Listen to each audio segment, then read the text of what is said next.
वंदे वंदे।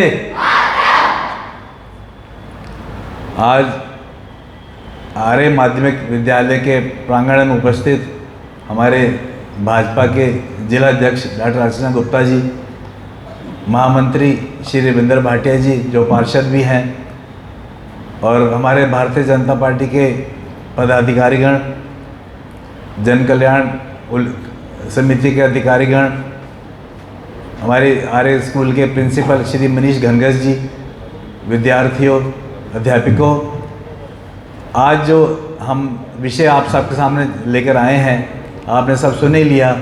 उसका शीर्षक है कोरोना वैक्सीनेशन अर्थात कोविड वैक्सीनेशन। कोविड वैक्सीनेशन जैसा आप जानते हैं बहुत ही पुराना विषय है। हम इतने 2-3 साल से हम जानते हैं और सब इसमें हम भाग भी लेते रहे हैं, पर अब नए सिरे से इसकी परिभाषा करने की जरूरत पड़ गई है। इसीलिए हम ये विषय आप लेकर आपके सामने आए हैं। जैसा अभी रविंद्र भाटिया जी बता रहे थे, हम बड़े सौभाग्यशाली हैं कि हमारे यशस्वी प्रधानमंत्री श्री नरेंद्र मोदी जी ने कोरोना को बहुत ही समय से कंट्रोल किया। जैसे दूसरे देशों में त्राही त्राही थी, हमारे इंडिया में उतना कहर नहीं बरपा पाए। ये सब हमारे प्रधानमंत्री श्री नरेंद्र मोदी जी की दूरदृष्टता का ही कमाल था।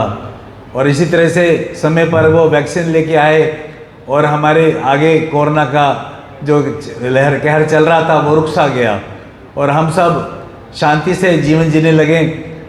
आप सब जानते हैं जब कोरोना की दूसरी लहर आई थी तो लग रहा था पता नहीं आगे जीवन कैसे चलेगा, पता नहीं कभी नॉर्मल हो भी पाएगा कि नहीं हो पाएगा।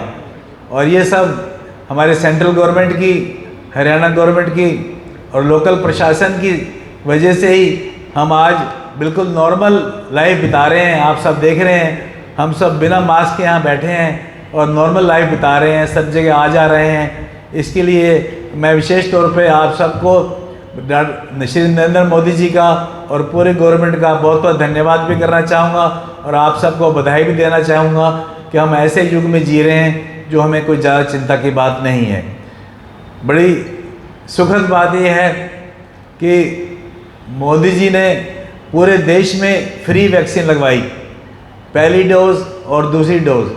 आप सब जानते ही हैं कि लगभग 100% इसमें हम रिज़ल्ट कामयाब रहे, तभी कोरोना कंट्रोल हो पाया। पर अब चिंता वाली बात यह है कि थोड़ी थोड़े दिनों में फिर खबर आती है कि कभी किसी शहर में कभी किसी शहर में कोरोना फिर सिर उठा रहा है। ये डर लगा रहता है कि कोरोना फिर कहीं महामारी का रूप ना ले ले। तो हमें सबको सजग रहना है। इसी कड़ी में हम आपके सामने आज आए हैं। तो कुछ विशेष बातें मैं आपके सामने बताना चाहूँगा और मैं उम्मीद करूँगा आप ध्यान से सुनेंगे। सबसे पहले तो अभी भी चाहे कोरोना कम हो चुका है, लगभग ख़त्म हो चुका है, फिर भी जितना हो सके घर से बाहर कम ही निकलें, जितना ज़रूरी हो केवल उतना ही निकलें। और दूसरा, जब भी कभी भीड़ भाड़ इलाके वाले में जाएं, विशेष तौर पे आप बस में सफ़र कर रहे हैं, ट्रेन में सफ़र कर रहे हैं या किसी भीड़ वाले इलाके में हैं, किसी मेला इत्यादि में जा रहे हैं, तो मास्क ज़रूर पहन के जाएं। नॉर्मल लाइफ में तो अब ज़रूरी नहीं रह गया, पर जब भी हम भीड़ भाड़ वाले इलाके में जाएं तो मास्क पहन के जाएं। और दूसरा, हम कोशिश करें कि हमारे हाथ हमारे मुंह को, आँख नाक कान को ना छुएं, और यदि छूना पड़ता है तो उससे पहले हम हाथ धो लें या हाथ सैनिटाइज कर लें। इस तरह से कुछ भी खाना खाने से पहले हम अपने हाथ धो लें, हाथ सैनिटाइज कर लें। आप सब जानते ही हैं, केवल रिवाइज़ करने वाली बात है कि वैसे तो हमें मास्क की ज़रूरत नहीं है, वैसे बार बार हाथ धोने की ज़रूरत नहीं है, पर यदि हम भीड़ भाड़ वाले इलाके में जाएं, बस में सफ़र करें, ट्रेन में सफ़र करें, तो मास्क ज़रूर पहनें। इस तरह से कुछ भी हम खाएं या मुंह पे हाथ लगाएं तो हाथ धो के करें और सैनिटाइज कर लें। खाना खाने से पहले हाथ धोना बहुत ज़रूरी है। इसी तरह से जितना हो सके हाथ मिलाने से बचें। जो हमारी सभ्यता है नमस्ते करने की, विदेशों ने भी इसको खूब सराहा था, हमें भी इसका ही अपनाना है। जितना हो सके केवल दूर से अभिवादन करें, हाथ मिलाने से बचें, तभी हम कोरोना से हम बच पाएंगे। और मेन विषय जो हम आज लेकर आए हैं, जैसे मैंने बताया, कोविड वैक्सीनेशन। शुरू में 2 डोज तो हमारे सब भाई बहनों ने लगभग 100% लगा ली।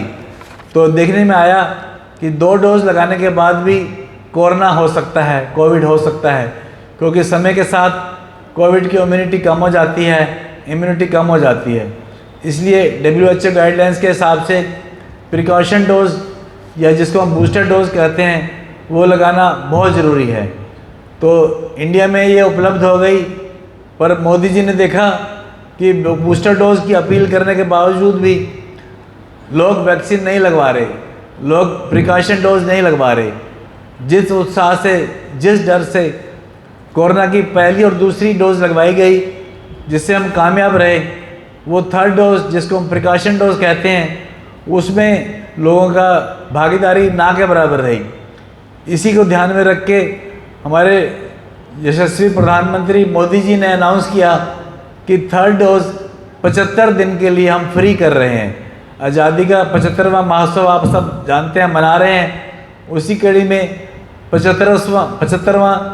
75 दिन के लिए प्रिकॉशन डोज पूरे इंडिया में फ्री लगाई जा रही है। ये भी एक रिकॉर्ड है, किसी भी दूसरे देश में इस तरह से फ्री डोज नहीं लगाई जा रही। और हम सौभाग्यशाली हैं कि हमें प्रधानमंत्री जी ने फ्री डोज दी है, और ताकि मोदी जी चाहते हैं सभी लोग कोरोना से मुक्त रहें और फ्री में प्रिकॉशन डोज ज़रूर लगवाएं। ये तो रही सुखद बात, पर दुखद बात ये है कि फ्री होने के बावजूद भी लोग इसमें पार्टिसिपेट नहीं कर रहे। बहुत कम लोग प्रिकॉशन डोज लगवा रहे हैं। शायद इसका कारण ये भी है कि अब कोरोना कम हो चुका है। मैं इस मंच के माध्यम से आप सबसे अपील करना चाहूँगा कि कोरोना कम ज़रूर हुआ है, पर कोरोना ख़त्म नहीं हुआ। कोरोना का डर अभी भी लग रहा है, कभी भी महामारी का रूप धारण कर सकता है। तो इससे बचने का केवल एक ही उपाय है कि हम प्रिकॉशन डोज लगवाएं, बूस्टर डोज लगवाएं। जैसे मैं बता रहा था कि पहली और दूसरी डोज तो लगभग 100% लोग लगवा चुके हैं, पर प्रिकॉशन डोज अभी तक केवल 25% लोग ऐसे हैं जो 60+ लोग हैं, जिन्होंने 60% वालों ने 60+ एज वालों ने 25% लोगों ने प्रिकॉशन डोज लगवाई है। और उससे नीचे तो स्टेटस और भी बुरा है, केवल 1% लोगों ने 18+ में 18 से 59 तक केवल 1% लोगों ने प्रिकॉशन डोज लगवाई है। इसी वजह से पूरी सरकार इस बात पे जोर दे रही है कि प्रिकॉशन डोज लगवाएं। और हमारी भारतीय जनता पार्टी, जिसके मुखिया JP नड्डा जी हैं, उनका एक ही उद्देश्य है कि सेवा ही संगठन है, और भारतीय जनता पार्टी इसमें पूरे तन मन धन से लगी हुई है।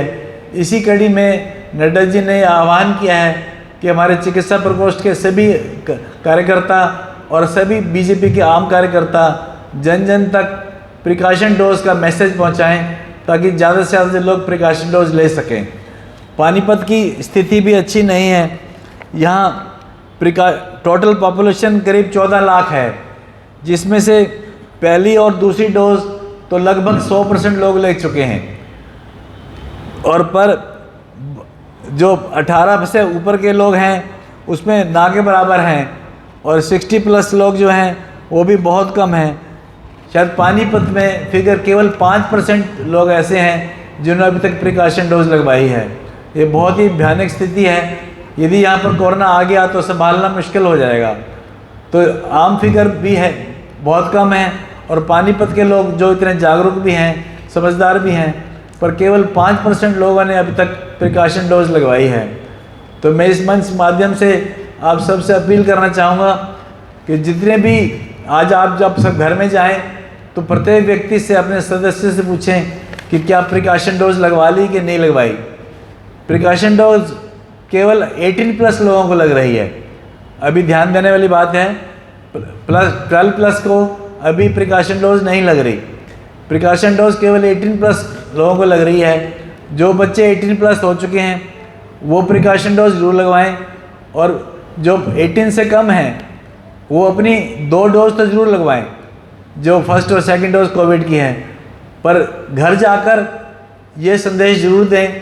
उनके बड़े हैं बड़े भाई बहन हैं, माता पिता हैं, बुजुर्ग हैं, वो प्रिकॉशन डोज ज़रूर लगवाएं। यदि प्रिकॉशन डोज लगवाएंगे तभी हम कोरोना से बच पाएंगे, नहीं तो कुछ नहीं पता कब कोरोना भयानक रूप लेके आ जाए और महामारी फैल जाए। तो हम सबको कोरोना को से बचने के लिए नियमों का पालन तो करना ही है, पर प्रिकॉशन डोज लगाना बहुत ज़रूरी है। प्रिकॉशन डोज मैं आपको बता दूं, सेकंड डोज के 6 महीने बाद लगती है। कुछ देशों में तो हर 3 महीने बाद प्रिकॉशन डोज ज़रूरी कर दिया गया है। अभी भारत में वो स्थिति नहीं है, अभी केवल एक ही प्रिकॉशन डोज लगाई जा रही है और सेकंड डोज के 6 महीने बाद। और हम सबका फ़र्ज़ बनता है, जो मोदी जी ने फ्री डोज दी गई है और वो अभी 75 दिन के लिए है, हो सकता है बाद में ही महंगी हो जाए। और हमें कोरोना से बचने के लिए सबको इसका लाभ लेना है, प्रिकॉशन डोज लगवानी है, खुद भी लगवानी है, दूसरों को प्रेरित करना है। यही आज हमारा आज का संदेश है। धन्यवाद।